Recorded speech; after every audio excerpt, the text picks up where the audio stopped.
Are you in the trenches of building a business? And, maybe you are early on, but maybe you've been in the game for a long time and you feel worn out, tapped out, and burnout is right around the corner.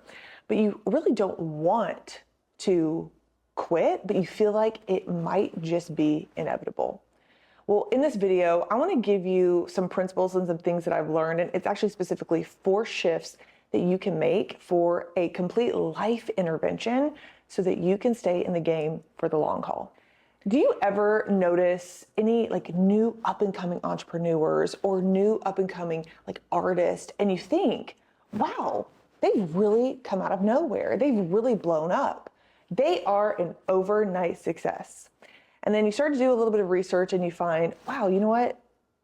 They're not as much as an overnight success as I thought. They actually have been in the game for a decade. They've had a 10-year run rate and it's just now catching up all of a sudden.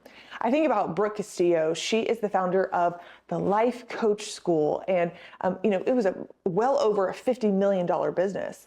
But before she even started the Life Coach School, she was a life coach for 9 years.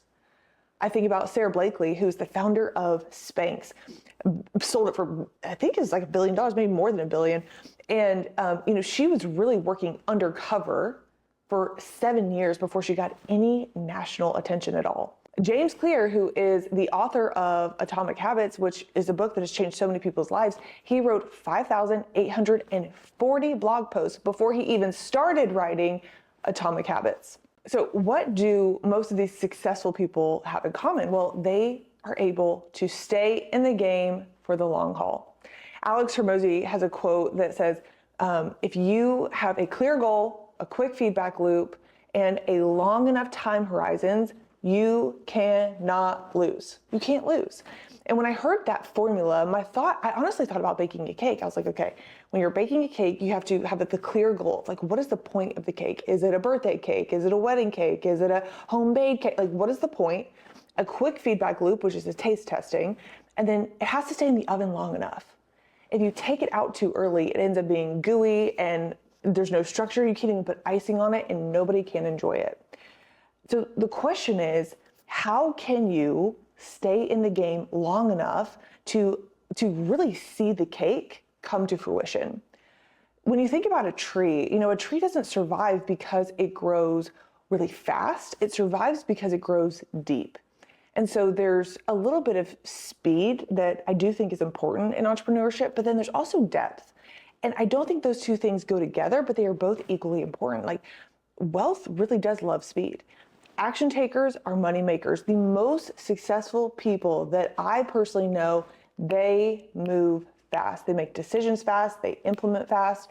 And also there is another muscle that needs to be built, which is a longevity muscle. Now, I'm young. I like to say that I'm young, okay? I'm 33. I have 2 kids, one on the way. I have a 4-year-old and I have a 2-year-old. And I have every intention of being in this game until I'm 90. I actually was recently on an airplane. I'm here in New Jersey right now. We have a Sales Girl Inner Circle and we are at our mastermind retreat. And there was a man on a plane next to me and we kind of got in conversation and I was working and he kind of asked me, he was like, hey, what's your plan? You're gonna have this baby. Are you gonna keep doing this? And my gut reaction was like, what are you talking about? I'm going to be 90 years old with a walker on stage teaching women how to sell. That is my gut reaction when I think about my future. And also, if that is going to be the clear goal, I have to re-engineer maybe how I do things in my whole life to be able to make sure that I'm built for longevity and also can increase speed as needed. Now, I obviously can't really speak to longevity because I'm not 90 years old yet, but what I love to do when I'm trying to learn about concepts that I haven't experienced yet, but I really want as much wisdom as I can get, is I will learn things through nature. Things through seasons and weather and animals. I really believe God has created this earth in a way where there are so many principles hidden within how he designed things. And so today what I want to share with you are 4 things that I learned about longevity through searching through the principles of building a fire, and hopefully it'll help you redesign your life for the long haul. So what initially had me start looking into building fires was I actually thought about survival. And I thought, okay, if someone dropped me off in the middle of nowhere and said, you have to survive, the first thing that I would probably want to do is build a fire. Now, I'm no Girl Scout. And so I did some research on, okay, are there different types of fires? Like, are there certain techniques and skills to be able to build a fire that lasts? And turns out there is. There are a lot of things that you can do to make sure a fire lasts for a long time. Now, the length of a long campfire would be about 12 hours long. It'd be considered a long fire, but there's actually fires that have existed for decades. In fact, the longest lasting fire that has ever existed is actually in Australia. It's an underground coal fire that has been going on for 6,000 years straight. It's incredible, right?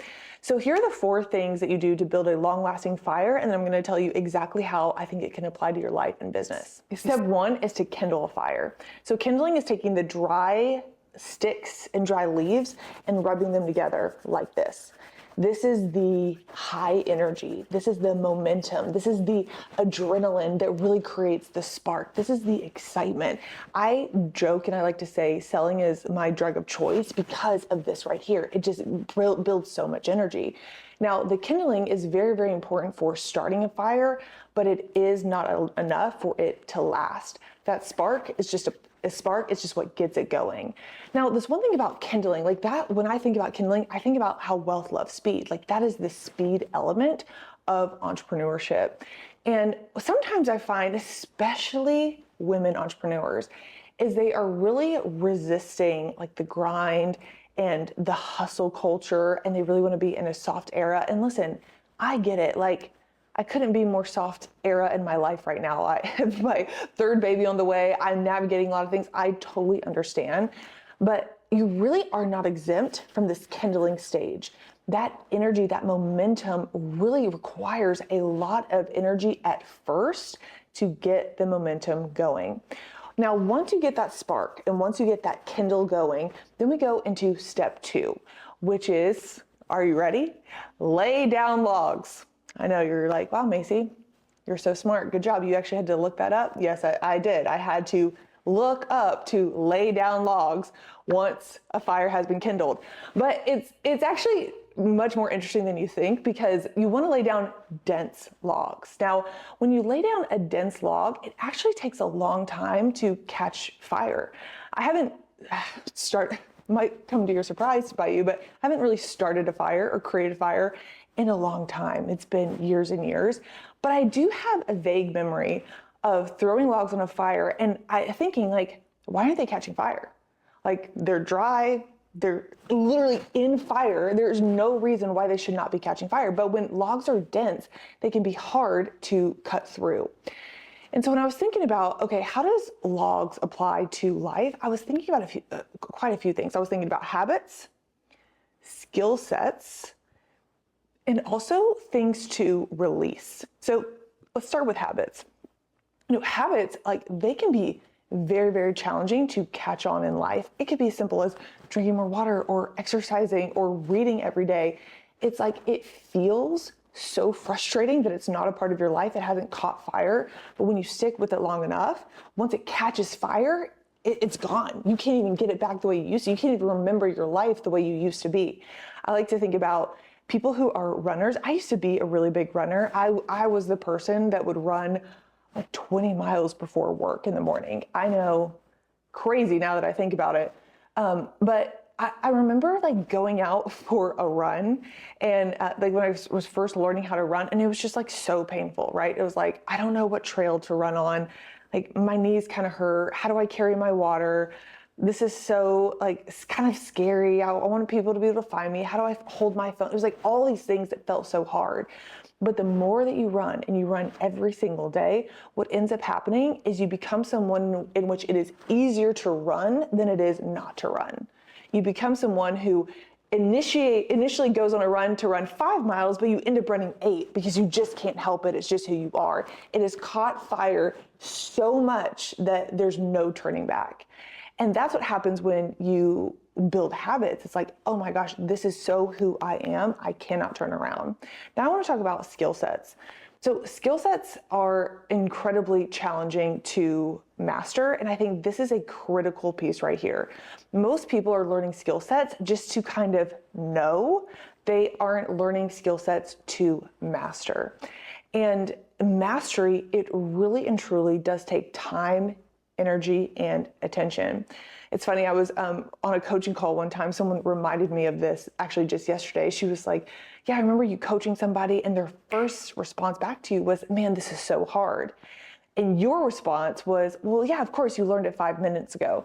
Like, things really do take so much time and attention and energy for it to be not just something that you know, but a knowing. It's two very, very different things. And, I think like a really tangible way to think about this is like how to catch if you were to lay a skill set log on your fire, how to make sure that skill set log catches fire is to dedicate 2 hours of your morning every single day to that skill set, to learning, to practicing, to mastering, so that eventually when it catches fire, it's just a part of who you are. You can do it on autopilot. Another thing that's kind of cool about skill sets as you are developing them and hoping that they catch fire is that even if they don't catch fire right away, there are still some sparks. I want to give you an example.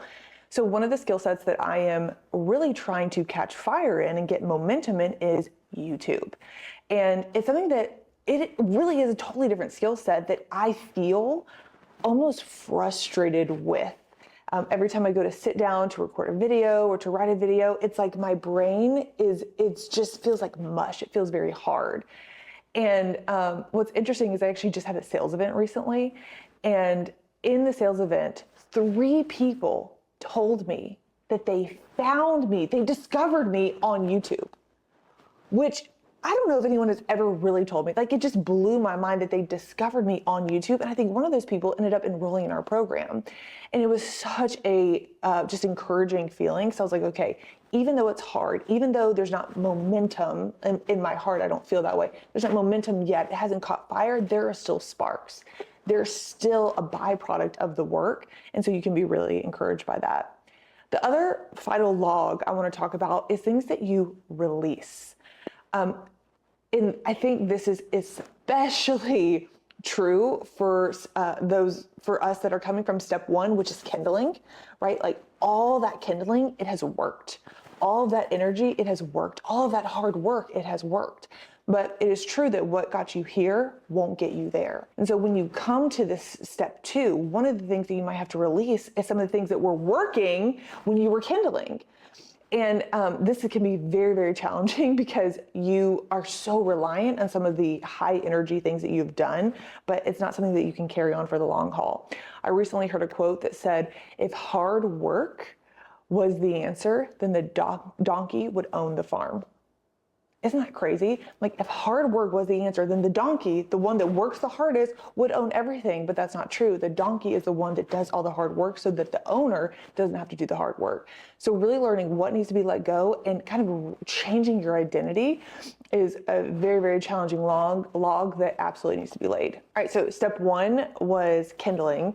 Step 2 was laying those logs and being patient enough for them to actually catch fire. Now, step 3 is all about airflow. It's all about circulation.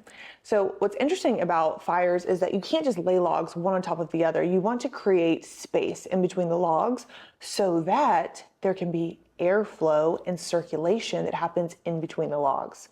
I think it's so easy to think, well, just like more, if I do more, the answer is going to be growth. But Craig Groeschel says that growth creates complexity, but then complexity kills growth. And more inevitably is going to create complexity. So how can we really create space within our life and with our business so that, and I think ultimately, like the goal here is to experience circulation and to experience movement within the fire. Like I think about like, you know, when you start a fire, like the best thing that you can do, one of the best things you can do is lean over, take a big inhale and exhale. blow some air on the fire so that it experiences that circulation.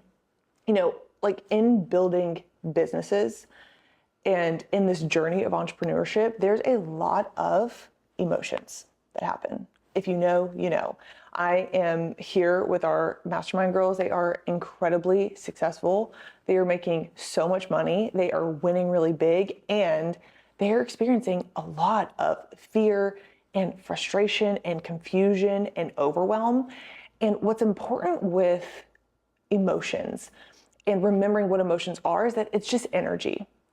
And energy, it cannot be created or destroyed, but it can change form. So if there's a fear energy within you, you can easily turn that into excitement. In fact, in the book, The Big Leap, Gay Hendricks says, fear is just excitement without the breath. So like literally experiencing an emotion and having this deep breath and creating space so that you can create breath can truly turn something like fear into excitement and courage and determination. Another thing that I think is really critical to think about when you think about circulating and creating space for air to get through is circulating the people in your life. Oh my gosh, I hear people all the time say, oh, these are my friends from high school. These are my friends. I've had them since middle school. And I can understand the sentiment of that, but in my opinion, that is simply not a flex. You want to circulate people in your life. Tony Robbins says, if you want to emulate someone's life, you need to emulate 3 things. Emulate their beliefs, which are really like the thoughts that they think. Emulate their mental syntax. What does that mean? That means the order in which they think through, like how their thoughts process. And thirdly, their physiology, how they carry themselves. I actually made an investment in the business. It was a $350,000 coaching program. It was with Mr. Myron Golden. And it was one of the scariest, most intense experiences of my life was to spend $350,000 on a coaching program. Like I'd never done that before. But what ended up happening is I actually went to an event and I was surrounded by all of these people that believed making money was easy, that believed making money was fun. They had such a light presence about them. And I always thought if you made a ton of money, things would be harder. But by being around them, I saw, oh, when you make a lot of money, like things can be fun and light and easy. And after making that $350,000 investment, flying to this group of people and experiencing them and meeting them within 2 weeks, that $350,000 investment was made back. In fact, we made $355,000 in a single week from simply circulating people. And that really kind of brings me to my last thought about circulating is really circulating money. I think people, when they think about investing in like programs, investing in coaching, investing in their business, they think, oh, I'm spending money. No, you're not spending money, you're circulating money. Money is meant to come in and out. It is meant to be used as a tool to really leverage your time and your energy. And the people who are so stagnant and close-handed with money and with people and with their mindsets, that is when they really are stacking the logs one on top of the other. And that is when the fire starts to suffocate. All right, let's move to the 4 and final step for full life intervention, which is, are you ready? Drum roll. Don't abandon it. Don't abandon the fire. Don't abandon the business. Now, you're probably thinking, obviously, Macy, I think about the business all day, every day. I can never just abandon it. But I think what you want to think about is really watching it, protecting it, and stirring it. So how do you watch your business? I know for me, and this is something that I'm really working on, is actually watching the data, making data-driven decisions, not gut decisions, but actually looking at the numbers. I know sometimes for me, like when I think about the back end of the business and the data and the numbers and the funnels and the pages, it feels like the junk drawer in my house. Like it's just the drawer that everything goes in and we'll clean it later. But really watching like, okay, what is the number that matters the most? And how can we all obsess with that one number? Because that one number is right? If that one lead number is right, or if that one YouTube subscriber is right, or if that one, sales event ticket number is right, then everything else shakes out. Having that be the focus for the whole team is really, really critical. So that's what we're working on. And the next thing is really to think about protecting it. So I think specifically as women, we are really thinking about protecting relationships more than protecting the business and doing what the business needs. And I actually have a coach right now, a leadership coach, and she's always reminding me and helping me see like, hey, you're kind of slipping into like thinking as a friend versus thinking like the person whose job it is to protect the asset. And that has been a really interesting transition for me personally to think about the guard of the business more than anything else. Lastly, like stirring the fire. So you have to poke and prod the fire in order to keep it alive. And the way I think about this with business, or the way that I'm choosing to think about this with business is, sometimes you aren't stirring the fire voluntarily, okay? But life will stir the fire for you. Life will throw circumstances for you that feels jolting. And you can look at it as life is kind of like attacking you, right? All these circumstances are coming at you and they are challenging you. Or you can look at it as like, wow, this is really making me level up. And these circumstances could be lots of different things. It could be bringing a baby into the world. It could be losing a very critical team member. It could be clients that are unhappy and they are talking about you. Like, it could be all kinds of things that feel like they are stirring you in the wrong way, but I think you could really look at it as how this is going to refine you in the right way. If you enjoyed these 4 moves to help you experience a life intervention, I want to invite you to the Sell Your Offer Challenge. This is a 5-day challenge to help you learn some communication framework so that you can communicate about your offer seamlessly. And you do it in a way that makes people actually want to buy from you versus you begging them to buy. And as I was learning about fires and I was learning about these 4 steps, I couldn't help but mirror it to the challenge. It's really set up for you to build that sales fire for you and your business. So for example, step 1 is to kindle. It's 5 days. It's 5 days of focus, 5 days of momentum, and 5 days of structure for you to kindle and get that spark. Next, laying logs.